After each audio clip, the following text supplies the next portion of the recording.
Audiobooks for Everyone presents The Wonderful Wizard of Oz by L. Frank Baum. Chapter 12. The Search for the Wicked Witch. The soldier with the green whiskers led them through the streets of the Emerald City until they reached the room where the guardian of the gates lived. This officer unlocked their spectacles to put them back in his great box, and then he politely opened the gate for our friends.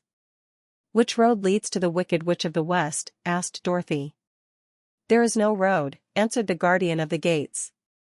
"No one ever wishes to go that way." "How, then, are we to find her?" inquired the girl.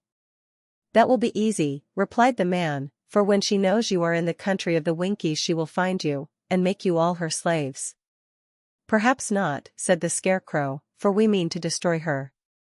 "Oh, that is different," said the guardian of the gates. "No one has ever destroyed her before, so I naturally thought she would make slaves of you, as she has of the rest. But take care, for she is wicked and fierce, and may not allow you to destroy her. Keep to the west, where the sun sets, and you cannot fail to find her." They thanked him and bade him goodbye, and turned toward the west, walking over fields of soft grass dotted here and there with daisies and buttercups. Dorothy still wore the pretty silk dress she had put on in the palace, but now, to her surprise, she found it was no longer green, but pure white. The ribbon around Toto's neck had also lost its green color and was as white as Dorothy's dress. The Emerald City was soon left far behind. As they advanced, the ground became rougher and hillier, for there were no farms nor houses in this country of the West, and the ground was untilled. In the afternoon the sun shone hot in their faces, for there were no trees to offer them shade, so that before night Dorothy and Toto and the lion were tired, and lay down upon the grass and fell asleep, with the woodman and the Scarecrow keeping watch. Now the Wicked Witch of the West had but one eye, yet that was as powerful as a telescope, and could see everywhere. So, as she sat in the door of her castle, she happened to look around and saw Dorothy lying asleep, with her friends all about her. They were a long distance off, but the Wicked Witch was angry to find them in her country, so she blew upon a silver whistle that hung around her neck. At once there came running to her from all directions a pack of great wolves. They had long legs and fierce eyes and sharp teeth. "Go to those people," said the witch, "and tear them to pieces." "Are you not going to make them your slaves?" asked the leader of the wolves. "No," she answered, "one is of tin, and one of straw, one is a girl and another a lion. None of them is fit to work, so you may tear them into small pieces." "Very well," said the wolf, and he dashed away at full speed, followed by the others. It was lucky the Scarecrow and the woodman were wide awake and heard the wolves coming. "This is my fight," said the woodman, "so get behind me and I will meet them as they come." He seized his axe, which he had made very sharp, and as the leader of the wolves came on, the Tin Woodman swung his arm and chopped the wolf's head from its body, so that it immediately died. As soon as he could raise his axe, another wolf came up, and he also fell under the sharp edge of the Tin Woodman's weapon. There were 40 wolves, and 40 times a wolf was killed, so that at last they all lay dead in a heap before the woodman. Then he put down his axe and sat beside the Scarecrow, who said, "It was a good fight, friend." They waited until Dorothy awoke the next morning. The little girl was quite frightened when she saw the great pile of shaggy wolves, but the Tin Woodman told her all. She thanked him for saving them and sat down to breakfast, after which they started again upon their journey. Now the same morning the Wicked Witch came to the door of her castle and looked out with her one eye that could see far off. She saw all her wolves lying dead, and the strangers still traveling through her country. This made her angrier than before, and she blew her silver whistle twice. Straightway a great flock of wild crows came flying toward her, enough to darken the sky. And the Wicked Witch said to the King Crow, "Fly at once to the strangers, peck out their eyes and tear them to pieces." The wild crows flew in one great flock toward Dorothy and her companions. When the little girl saw them coming she was afraid. But the Scarecrow said, "This is my battle, so lie down beside me and you will not be harmed." So they all lay upon the ground except the Scarecrow, and he stood up and stretched out his arms. And when the crows saw him they were frightened, as these birds always are by scarecrows, and did not dare to come any nearer. But the King Crow said, "It is only a stuffed man." I will peck his eyes out." The king crow flew at the scarecrow, who caught it by the head and twisted its neck until it died. And then another crow flew at him, and the scarecrow twisted its neck also. There were 40 crows, and 40 times the scarecrow twisted a neck, until at last all were lying dead beside him. Then he called to his companions to rise, and again they went upon their journey. When the wicked witch looked out again and saw all her crows lying in a heap, she got into a terrible rage, and blew 3 times upon her silver whistle.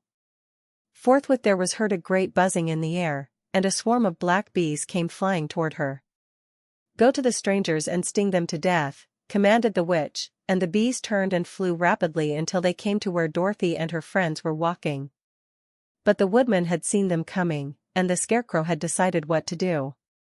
"Take out my straw and scatter it over the little girl and the dog and the lion," he said to the woodman, "and the bees cannot sting them." This the woodman did, and as Dorothy lay close beside the lion and held Toto in her arms, the straw covered them entirely. The bees came and found no one but the woodman to sting, so they flew at him and broke off all their stings against the tin, without hurting the woodman at all. And as bees cannot live when their stings are broken, that was the end of the black bees, and they lay scattered thick about the woodman, like little heaps of fine coal. Then Dorothy and the lion got up, and the girl helped the Tin Woodman put the straw back into the scarecrow again, until he was as good as ever. So they started upon their journey once more. The Wicked Witch was so angry when she saw her black bees in little heaps like fine coal that she stamped her foot and tore her hair and gnashed her teeth. And then she called a dozen of her slaves, who were the Winkies, and gave them sharp spears, telling them to go to the strangers and destroy them. The Winkies were not a brave people, but they had to do as they were told. So they marched away until they came near to Dorothy. Then the lion gave a great roar and sprang towards them, and the poor Winkies were so frightened that they ran back as fast as they could. When they returned to the castle, the Wicked Witch beat them well with a strap, and sent them back to their work, after which she sat down to think what she should do next. She could not understand how all her plans to destroy these strangers had failed, but she was a powerful witch, as well as a wicked one, and she soon made up her mind how to act. There was, in her cupboard, a golden cap, with a circle of diamonds and rubies running round it. This golden cap had a charm. Whoever owned it could call 3 times upon the winged monkeys, who would obey any order they were given. But no person could command these strange creatures more than 3 times. Twice already the Wicked Witch had used the charm of the cap. Once was when she had made the Winkies her slaves, and set herself to rule over their country. The winged monkeys had helped her do this. The second time was when she had fought against the Great Oz himself, and driven him out of the land of the West. The winged monkeys had also helped her in doing this. Only once more could she use this golden cap, for which reason she did not like to do so until all her other powers were exhausted. But now that her fierce wolves and her wild crows and her stinging bees were gone, and her slaves had been scared away by the cowardly lion, she saw there was only one way left to destroy Dorothy and her friends.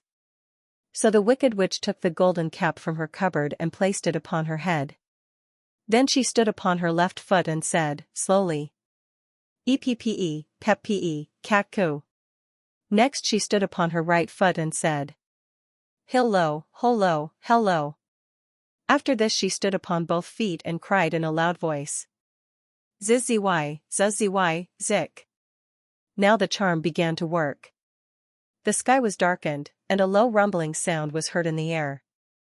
There was a rushing of many wings, a great chattering and laughing, and the sun came out of the dark sky to show the Wicked Witch surrounded by a crowd of monkeys, each with a pair of immense and powerful wings on his shoulders.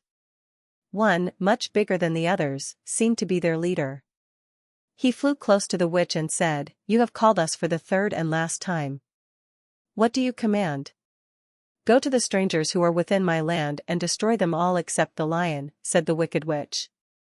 "Bring that beast to me, for I have a mind to harness him like a horse, and make him work." "Your command shall be obeyed," said the leader.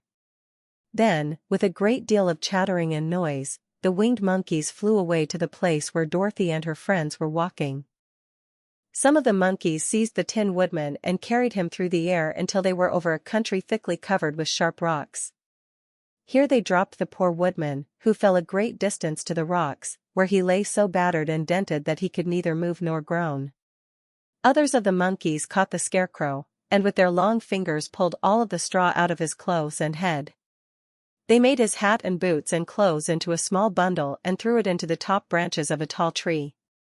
The remaining monkeys threw pieces of stout rope around the lion and wound many coils about his body and head and legs, until he was unable to bite or scratch or struggle in any way. Then they lifted him up and flew away with him to the witch's castle, where he was placed in a small yard with a high iron fence around it, so that he could not escape. But Dorothy they did not harm at all.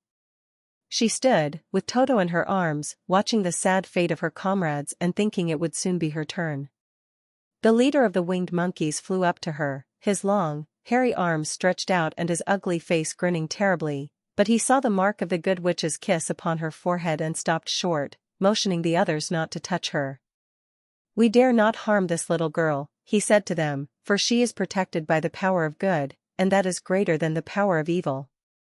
All we can do is to carry her to the castle of the wicked witch and leave her there." So, carefully and gently, they lifted Dorothy in their arms and carried her swiftly through the air until they came to the castle, where they set her down upon the front doorstep. Then the leader said to the witch, "We have obeyed you as far as we were able. The Tin Woodman and the Scarecrow are destroyed, and the lion is tied up in your yard. The little girl we dare not harm, nor the dog she carries in her arms. Your power over our band is now ended, and you will never see us again." Then all the winged monkeys, with much laughing and chattering and noise, flew into the air and were soon out of sight. The wicked witch was both surprised and worried when she saw the mark on Dorothy's forehead, for she knew well that neither the winged monkeys nor she, herself, dare hurt the girl in any way. She looked down at Dorothy's feet, and seeing the silver shoes, began to tremble with fear, for she knew what a powerful charm belonged to them. At first the witch was tempted to run away from Dorothy, but she happened to look into the child's eyes and saw how simple the soul behind them was, and that the little girl did not know of the wonderful power the silver shoes gave her. So the wicked witch laughed to herself, and thought, "I can still make her my slave, for she does not know how to use her power." Then she said to Dorothy, harshly and severely, "Come with me, and see that you mind everything I tell you, for if you do not I will make an end of you, as I did of the Tin Woodman and the Scarecrow." Dorothy followed her through many of the beautiful rooms in her castle until they came to the kitchen, where the witch bade her clean the pots and kettles and sweep the floor and keep the fire fed with wood. Dorothy went to work meekly, with her mind made up to work as hard as she could, for she was glad the wicked witch had decided not to kill her. With Dorothy hard at work, the witch thought she would go into the courtyard and harness the cowardly lion like a horse. It would amuse her, she was sure, to make him draw her chariot whenever she wished to go to drive. But as she opened the gate the lion gave a loud roar and bounded at her so fiercely that the witch was afraid, and ran out and shut the gate again. "If I cannot harness you," said the witch to the lion, speaking through the bars of the gate, "I can starve you. You shall have nothing to eat until you do as I wish." So after that she took no food to the imprisoned lion, but every day she came to the gate at noon and asked, "Are you ready to be harnessed like a horse?" And the lion would answer, "No. If you come in this yard, I will bite you." The reason the lion did not have to do as the witch wished was that every night, while the woman was asleep, Dorothy carried him food from the cupboard. After he had eaten he would lie down on his bed of straw, and Dorothy would lie beside him and put her head on his soft, shaggy mane, while they talked of their troubles and tried to plan some way to escape. But they could find no way to get out of the castle, for it was constantly guarded by the yellow Winkies, who were the slaves of the wicked witch and too afraid of her not to do as she told them. The girl had to work hard during the day, and often the witch threatened to beat her with the same old umbrella she always carried in her hand. But, in truth, she did not dare to strike Dorothy, because of the mark upon her forehead.